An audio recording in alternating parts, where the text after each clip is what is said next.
Hey, welcome in and welcome back from spring break. Gabe DeArmond here with PowerMizzou.com. This is Hangin with Mookie Cooper, episode number 9. We're going to get to the chat this week with the Mizzou wide receiver in just a minute. We're going to talk about the offseason program, kind of what a football player and the football team's going to do the next few months. But this is episode 9, and all along we have been brought to you here on this show by the Bruning Law Firm in St. Louis, a personal injury firm started by a father and his two sons, all huge Mizzou fans, all supporters of PowerMizzou.com, but certainly before that, and more important to them, supporters of the University of Missouri, and they were happy to partner with Mookie on this to give you guys a little bit better chance to know a St. Louis guy because they want to take care of their St. Louis guys. The Bruning Law Firm is going to treat you like family. If you've been injured in an accident, you can consult with them. You can get in touch with them at 312-736-7645, or easier, go to bruninglegal.com. You can do a live chat. I'm looking at it right now. There is a support agent right now. If you need some legal assistance, if you've been injured in an accident, they can handle all sorts of things. So you want to get in touch with them at bruninglegal.com. Appreciate those guys for being partners with us all season or all spring long on this show, and also being partners with Mookie Cooper. And we will bring Mookie in right now and let you hear from him. All right, bring Mookie Cooper in now. And Mookie, this is the worst day of the year, man. First day back from spring break. That's, as a college student, that's the worst day there is. Yeah, what I'm saying, we had to get back to that grind. A lot of people, today was fun though. Today was fun, Do you get? I mean, are you guys like already back? Do you come back and work out day one back on campus after spring break, or do they give you a day to kind of get back in the swing of things? No, we had workouts today. We getting ready right now. We kind of getting ready for preparing like combine type stuff. So like 40s, and this month we kind of focus on like 40s stuff that basically prepare for the combine. So today was first day. We got after it for sure. It's probably one of our longer workouts actually, but yeah, they ain't really trying to give us no breaks off and all like that for real. Right. This show, we are going to kind of talk a little bit about the offseason and what the next, because we've only got a couple shows left with you. Going to talk about what the next 4 or 5 months look like for you guys, and give fans kind of an idea of what you do in that time between the end of spring football and the start of fall camp. And first off, I know Coach Drink has said he likes having spring ball get done early, get done before spring break, so you don't come back and have like 4 or 5 practices. It gives everybody time to recover. Do you like having it done this early? See, me personally, I do like it, but it's like the only downfall of it is most other schools kind of already had their spring break. That's really like, outside of football, that's the only thing that really was, the downfall for me. But I like starting early. I like getting finished early because, just getting it out the way. Yeah. Spring, though, after like practice 12, 13. So the next few months, I mean, like you said, it's mostly you're doing these combine things. You're going to be with your strength coaches a lot. How much actual football do you do between now and say, early June when everybody gets back for the summer? I mean, they kind of, for right now, it's kind of really on like up to your players and probably your leaders on the team to try to conduct like drills and stuff to do outside of your workouts with your strength and conditioning coaches. Because right now we kind of really not with our position coaches, not no more team stuff doing right now. So really like each leaders of each group kind of take control and set out drills that you might want to do that week just to stay like polished with stuff. But right now in this off season, as far as like football stuff, it's really all on you and your position group basically to get that all done. So just you personally, like, are you catching passes or working on route running still consistently, like every day? How often do you do that personally? The whole break. Well, I had got back to Como. I went on break. I was at St. Louis for the weekend, but like I got back to Como like Monday night. But from Tuesday up until we just till like today, that's probably like a 5-day span. I caught balls like 4 days. Okay. So are you doing that with, do you get one of your quarterbacks to go throw with you, or? I had to wait till Mako got back in town. He had to get back in town. I was looking for one QB earlier, Justin Como, or something that went to Rockbridge or whatever, but I couldn't find none. But I mean, as far as now, we're gonna try to throw as much as we can. But with Coach Piller, he really got us on these like tennis balls. Tennis ball is real good as far as like just developing catching skills or whatever. So instead of you don't even need a football all the time, we kind of be working with these tennis balls after lifts. So yeah. So how many days a week are you lifting, doing conditioning stuff here the next couple months? We lift and run 4 days a week. Monday, Tuesday, Thursday, Friday. Wednesday is kind of like we got this thing called Chase Two Dreams, where it's like probably gonna have a guest speaker come in, talk to us about some stuff outside of football, stuff like that. And we do kind of like a recovery day Wednesday. Like we go in with the strength coaches or whatever, but we like roll out, get stretched, like nothing too crazy on your body. That's kind of what that is. So like 4 days a week, we lift and running with the coaches. Okay.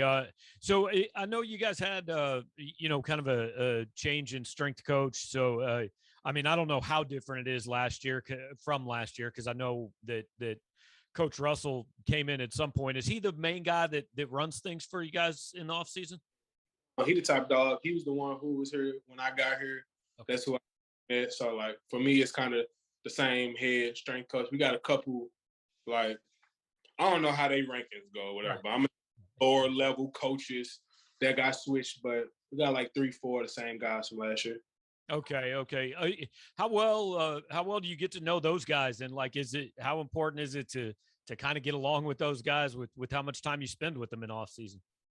To be honest, I feel like the strength and your strength coaches or whatever, I feel like they really shape the team. Like, because I'm saying, like, we be with our coaches during the season, but as far as that off season, like, you really with your strength and conditioning coaches. Like, they the ones who like get that team camaraderie going, getting that like discipline, getting that, you know what I'm saying? They get everything really out of the coaches as far as like getting ready for to go make plays or whatever. So, I mean, you want to get on the right page with your strength coach, because it's like, if you ain't right with him, they gonna really tell your coaches, because you really not with your real coaches for most of the offseason. So like, you messing up, screwing around with them, don't think you're gonna be playing and everything gonna be good when you get back to real football. Right. I know that there's different kinds of football coaches. You know, some guys are loud, some guys are a little more low key. I've never seen a low key strength coach. Like every strength coach is like screaming like an Army drill sergeant. and if he is, y'all need to fire him. If he a chief, you need to fire him. Does it get loud in there then? Yes, the music be loud. Everybody be great. You know what I'm saying? That's just the environment you want to go get the best out of people. You training, you want to be with people who sharing the same adversity with you. You know what I'm saying? And that loud environment just brings the best out of everybody. So, who gets to pick the music? Like, how's that get decided? Is it old guys or? See, like they take suggestions or whatever. But the crazy thing is, Coach Russell, he got a playlist, but he really got some heat on there. So like, I can't even like, not too many people complain with his playlist. So like, he got some, you know what I'm saying? He got some music on there. Okay, because I've been to some practices. Like, you could tell when it was the day for the 55-year-old white coach to pick the music versus maybe some other days. I mean, they really take suggestions from our playlist. Is kind of all player voted, or coaches got some of their own stuff, but they ain't gonna put no like. They put music they know that we like too. Like they ain't gonna put no. Yeah. Nobody wants to go lift to easy listening, man. Yeah, nah. All right, so you said Wednesday. Sometimes you guys have guest speakers in, and I know sometimes the social media people will tweet out like certain people that have come and talked to you. Since you've been here, have there been any of those speakers that came in that either you really remember something they said, or that was just one guy that was kind of the coolest person that came in and talked to the team? I think the coolest thing, like this wasn't even like a speaker really, but it was like a program we went through as a team that I felt like really helped us. It was called, they gonna be mad. I forgot the name of them. We just did it like a month ago, man. Whatever. Dang. Whatever it's called. Yeah. Yeah. Dang. I swear. I love y'all. I appreciate everything I did. If y'all ever see this video or whatever. But dang, I straight forgot. But they was basically, it was like a group of 6 old ex-military fighters. They either were like in the military, they was in the Navy. A whole bunch of Army dudes that was bald, big, neck super fat. One of them just crazy. They some real crazy dudes. But we went through like this crazy training. Like their whole purpose was to build like stronger teams and like leadership with each other, whatever. It wasn't no football. We didn't do no football. It was 2 days. We didn't do no football.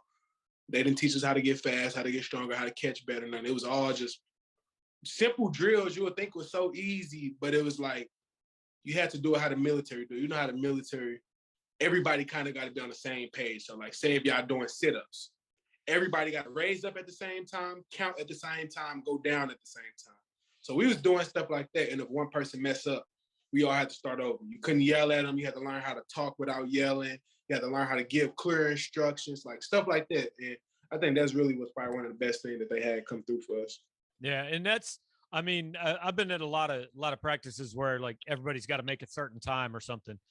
Dude, you don't want to be the one guy that makes everybody run again at the end of the practice. That's the worst. Man, I straight came up. I want to say it's called the program. That's what I was thinking, but I didn't want. I really think it's called the program. I mean, the beauty of it is you can tell us all that's what it's called, and we don't know if you're wrong. So just say it, man. Say it with confidence. They go to a whole bunch of schools. They work with a lot of schools and a lot of sports teams. They worked at I think they said women's basketball, volleyball, I think. But they it's pretty good. I like. Okay. So you mentioned women's basketball. I got to ask you one basketball question because we're taping this Monday night. About 2 hours, one of your St. Louis guys is about to take the floor in the national title game. I saw Luther tweeting about him. You guys all kind of stick together and follow each other all over the country, don't you? Yeah. See Love finna get it in tonight for sure. But I mean, even if Caleb Love isn't playing for North Carolina, you're at Missouri now. You would have to be rooting for North Carolina because you cannot go to Missouri and root for that other team, right? Oh, for sure. Tell me, like I grew up in Kansas City. That was Missouri's big rivalry. Missouri and Kansas were never even in the same conference, really, once you probably started paying attention to sports and you grew up on the other side of the state. Is that still a thing that like guys your age care about? See, like you talking about it right now, but like I have no clue nor care about like the Mizzou Kansas thing. You know what I'm saying? Like I'm a root for anybody if they in St. Louis. Like right now, this is the championship. That's a big stage. Damn, like that's a big stage. So I'm gonna be real for him for sure. I just can't put no money on it.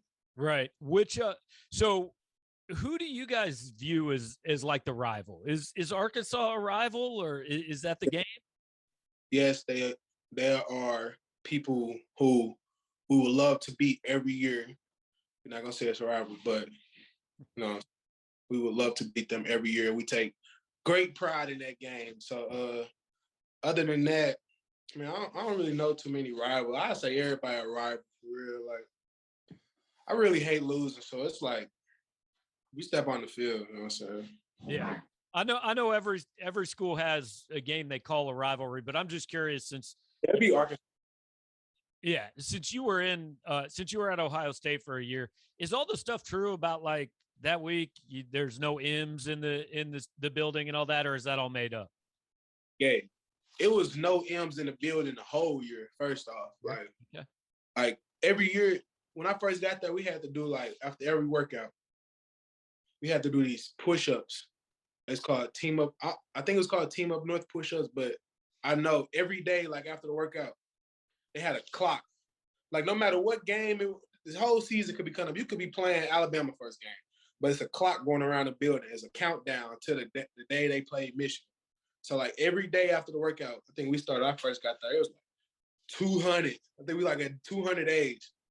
We got to do push-ups, sit-ups, all type of ab stuff at the end, but you count to 200 or whatever. And if most of the freshmen be the ones that mess up. So when I got there, like if a freshman messed up, you had to start over or whatever. But they take that real serious up there. It's street signs on campus, even some off campus. they got an X over it if it started M. Yeah. That's I know that's definitely one of the big ones. So you got what, less than 2 months left here, right? About 6-7 weeks of conditioning, and then in classes. Then do you get a break at all after that, or I mean, do you get to go home for a week? I think we do get a little week. Like they just sent us a schedule. We got a schedule right before spring break. But I think we do get like probably like a 7-day, 6 days. It's a break for sure at the end of the school year, just like right as soon as like classes end. Because like whenever your finals, it's a week of finals. Some people don't have finals all the way to Friday. So like whenever you done your finals or whatever, you can leave. But I think it's like at least a 6 day, but it could be like 8 or 9, depending on whenever your finals were done. But we get a little window break for sure. Okay, so I know that a lot of athletes, you kind of line up your classes. Do you guys all kind of line up your classes so that, hey, fall semester is maybe the easier things, and then classes that you think might be a little bit tougher, you're taking in the spring and the summer when you don't have quite as much going on? That is exactly how I go. Like, you know what I'm saying? Me personally, like, I used to be good at math, but math kind of got harder in college. So it's like, I never take math. I normally always take math in the summer. Like, that's always a thing for me or whatever, because it's just like, I need more time. I need more to be focusing on homework or whatever, stuff like that. But they always try to work with you around whatever is best for you with our academic people to fit your schedule right. Yeah. What is the academic support? Like, I know back in the day there used to be study halls and stuff. Do you guys still do that, or is it all individual? Hey, when you need something, you go in. Everybody got like mandatory tutors. So like after a while, you know what I'm saying? As a freshman, they're gonna have everything strictly mandatory. You just got to college, they want to, you know what I'm saying? Even if you feel like you don't need it, they're gonna have it mandatory. But like as you get older, improve yourself or whatever, they might take some tutors away. But it's always study hall. There's seniors with tutors. There's study hall, tutoring. You know what I'm saying? They constantly texting you all day. That's probably the most annoying thing is text messages from them. But yeah, they always there. They always got support. And even if you don't got tutors or whatever, if you can always go up there and somebody can help you with something. Yeah. Hey, I mean, are there people that like checking in, making sure you guys all go to class and everything? Is that still a thing? Like, I mean, you might be lucky, you know what I'm saying, if they don't come to your class that day, but it's 100 students. But there is people like, because some teachers will snitch on you and pay. They know like kind of what football players are in the room. They could tell on you, but they try to keep an eye out for the most part if you go into class, right? You know what I'm saying? You might not even know it, but Man, I would have been bad at being an athlete in college. And I mean, I wasn't right. athletic enough, but beyond that, that sounds no good, man. But I know you guys have pretty strict regimented schedules and all that. I mean, do you feel like this time of year you get any more free time? You've got some time to kind of go do what you want to do? Yeah, I say, because right now it's like we didn't have, we had 6:45 meetings in the morning during spring ball. So it's like that's out the gate already gone. Unless you work in a 6 o'clock group, you got a 6 o'clock lift group, but them more like freshmen or injured people or whatever. So it's like get to sleep in. That's first important. You get to sleep in more. But then my day kind of end probably like 45 minutes earlier than it was in spring ball. Like it's kind of around the same time I'm like getting home or whatever, but I'm not like as tired. I'm not as drained. I'm not like, you know what I'm saying? Like spring ball is just a long day, waking up early, trying to get a nap in between these hours, trying to prepare for remembering what plays is going, like, you know what I'm saying? It's just too much back to back to back. But right now, you kind of know what's coming up. You know you're doing the same stuff. You can get in a real good schedule. When you make out your schedule, are you a guy that's like, hey, I want to get everything done, morning classes, stuff like that, or are you like, nah, I'll start about 2 o'clock and do it later in the day?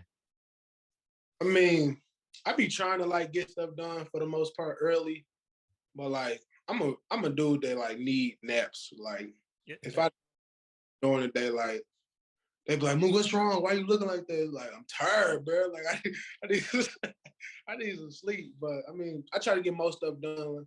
It really only be homework that I be needing to really get done early. So like if it ain't homework, then I kind of be chilling for real. Like I don't be having too much going on outside of football and homework. Yeah. Last thing, speaking of homework, is there, I mean, I know football is almost kind of like another class, right? But I mean, do you guys have stuff even during this time of year where it's like, hey, you gotta be looking at the playbook and you got to be just kind of keeping your mind fresh on that part of it too? I just had a meeting today. Like we still going over routes, saying and like it's a limited time block that we get to meet with our coaches or whatever, but we still talking about routes and stuff from spring ball, and so they staying on top of that. All right, good deal. Well, hey man, I know you're going to go watch a guy in the game tonight, so I want to make sure you get time to do that, and I want to gear everybody up and say that you went ahead and gave the go ahead that it was okay to have your mom join us on our last show next week. So I know there's people out there looking forward to that, man. Hostess mom will be live in effect. All right, Mookie. Thanks a lot, man. Have a good week. All right, so yeah, teased it a little there at the end, but you guys asked for this. Mookie Cooper's mom is all over Twitter, social media. Big Mizzou fan, always promoting not only her kid but the team and all that. So we checked in with her last week when Mookie was home on spring break. Mookie said, "It's cool. I'm good with it." So she's going to join me and Mookie on our last show next Tuesday. And definitely want to thank Mookie for doing this and thank again the Bruning Law Firm for being a part of it and really making this whole thing happen. This was our first venture into it. Mookie certainly has been a very good subject, a good guy to do this with the first time around. I think he's been entertaining and giving you guys a look into kind of the life of a college football player at Missouri, and that doesn't happen without our friends at the Bruning Law Firm, a personal injury firm in St. Louis that will look out for all of their clients and treat them like family, take the absolute best care of you, and hey, if you deserve some compensation, if you were injured in an accident, if something happened and someone else is at fault and you deserve to be reimbursed for that, the Bruning Law Firm is going to do everything that they can to make that happen for you. They're not only going to take care of you, but if you're a Mizzou fan, hey, they're big Mizzou fans. We always just ask, hey, give our people a shot first. We're all here for the same reason. You guys love Mizzou, so do the Brunings. Father and his two sons started the firm. They all are big Missouri Tiger fans and certainly want to do their best by you if you would give them your business. So you go to bruninglegal.com. You can go to 312, or you can call 312-736-7645, either of those places. But if you go to bruninglegal.com, you can do a live chat. Agent will come up there and you can kind of get started on the process of kind of looking into your case and how they might be able to help you and go about you recouping some of the things that you may have lost in an accident. So once again, bruninglegal.com. We thank them. We thank all you guys for watching. If you're watching on YouTube, do me a favor, hit the like button on the show, hit the subscribe button on the channel. That helps more people know what we're doing. If you're listening on the podcast, leave a nice review. However you listen or watch, please share it on social media. Let other people know what we're doing here. We've got all 9 episodes linked on the page for this episode, so you can catch up if you're just late getting here. This is the first one you've watched. You've got 8 others. Plenty of things to do in the offseason. So appreciate you guys watching, and I'll be back next week with episode number 10. Once again, this has been Hanging with Mookie Cooper.